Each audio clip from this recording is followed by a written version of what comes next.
আজ বানাতে চলেছি শীতের নানান সবজি দিয়ে দারুণ টেস্টি একটি পরোটা। তো চলো বন্ধুরা দেখে নাও কিভাবে বানাচ্ছি। সবার প্রথমে দেখো গ্যাসে একটা প্যান বসিয়ে দিয়েছি, তার মধ্যে দিয়েছি সাদা তেল।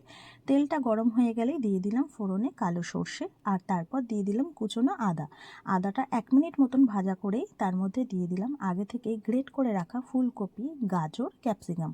তারপর দিয়ে দিলাম স্বাদ অনুযায়ী লবণ, হলুদ গুঁড়ো, সামান্য জিরে গুঁড়ো, ধনের গুঁড়ো।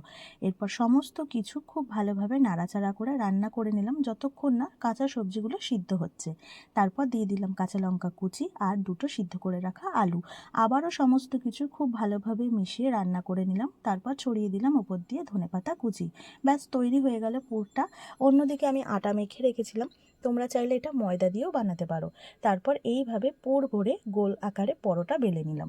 তো বন্ধুরা, শীতকালে তো ফুলকপির পরোটা, মূলোর পরোটা, আলুর পরোটা এগুলো তো আমরা সকলের ঘরেই বানিয়ে থাকি আর খেয়েও থাকি। তো আজকে যে রেসিপিটা বানাচ্ছি এটা আমি বাড়িতে প্রথমবার ট্রাই করলাম। সত্যি বলছি দারুণ খেতে হয়েছিল। তোমরা চাইলেও একবার বানিয়ে দেখতেই পারো, তোমাদেরও ভালো লাগবে। আর এখানে দেখো আমি দুরকমভাবে পরোটাটা বানালাম, তোমরা তোমাদের মতন বানিও। তবে একবার বানিয়ে দেখতেই পারো, খুব ভালো লাগে খেতে। আর শীতকালের সকালের জলখাবারে কিংবা রাতে এরকম বানালে কিন্তু অসাধারণ লাগবে খেতে। তো কেমন লাগলো আমার রেসিপিটা জানিও। দেখা হচ্ছে অন্য ভিডিওতে। টাটা।